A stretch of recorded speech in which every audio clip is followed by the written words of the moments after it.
insofar as the war on crime is concerned here in our country. Anong ibig sabihin nito? So kung wala pong proceedings po sa korte, sa pre-trial chamber, may trial chamber, meron din yan, appeals chamber po yung ICC. Kung wala pong proceeding doon, so wala na sanang exception. Wala na talagang jurisdiction ang ICC dito sa Pilipinas. Pero hindi natin maiintindihan bakit yung pang ating mga otoridades ang mas may interest na magkaroon ng jurisdiction yung ICC dito sa ating sa ating bansa, no? Siguro meron sila mga political agenda dito, no? Kaya ang akin lamang pong ini-insist na since wala nang jurisdiction yung ICC dito, meron naman tayong korte. Kung may mga kasong gusto i-file against kay President Rodrigo Duterte, buhay po ang ating prosecutor's office. Buhay po ang ating korte. Ang tawag nga niyan, complementarity principle under the international law. Dapat i-exhaust muna ang domestic remedies dito kasi ang ICC is a court of last resort, no? Ang ginawa ngayon, parang nagiging first resort na ang ICC. Mali na mali po, no? Tama ba ito? Hindi po ito tama. Kaya nga po, yung ating mga lawyers, kasi dinala na talaga siya doon. Ipatuloy natin yung kaso natin dito, no? Kasi parang kidnapping po ang nangyayari eh. Oh. Kasi granting for the sake of argument. Pasensyahan na ninyo kasi ako po ay law professor, minsan masigi ko in English, no? Makalimot ko nga Bisaya man daytang dagko, no? Ang rule sana under Rule 59 Section 2, ang gagawin is kung merong arrest warrant yung ICC, yung tao pong may kaso ay dapat idulog muna sa competent local authority para yung competent local authority, yung korte po, i-determina kung valido ba talaga yung warrant. Kung sinunod ba yung karapatang pantao ng akusado. Hindi po ito ginawa.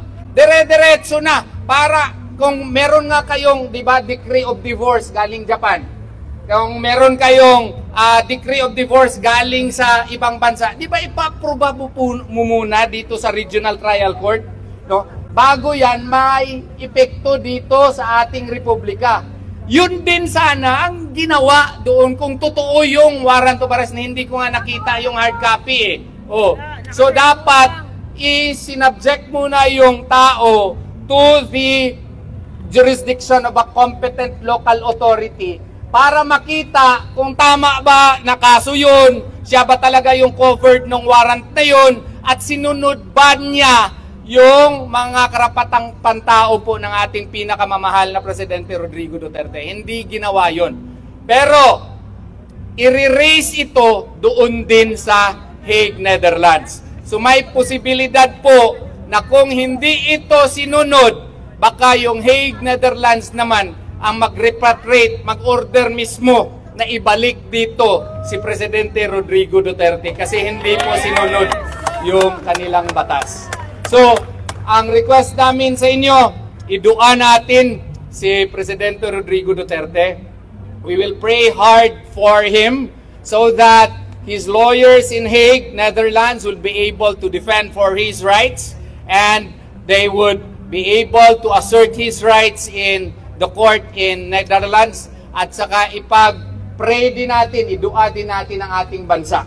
Kasi parang ibang-iba na ang ating bansa ngayon, no? Ibang-iba na talaga. Kaya ito lang ang ating bansa. Kailangan nating mahalin at kailangan natin na siguro ngayong eleksyon wag na tayong magpabudol-budol pa.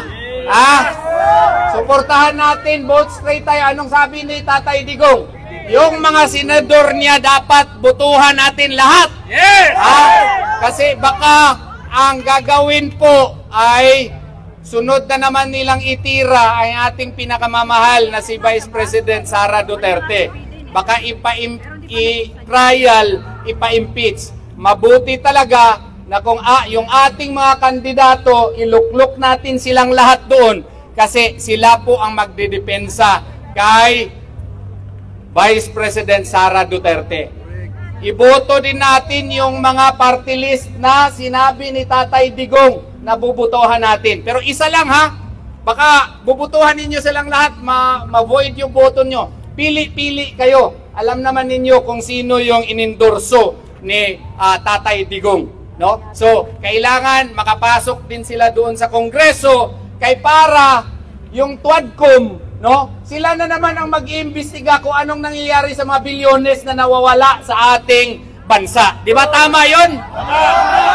So magkaisa tayong lahat. Let us show to these people that the voice of the people is the voice of Allah Subhanahu wa Ta'ala. Maraming salamat po sa inyong lahat. Maraming salamat, Atty.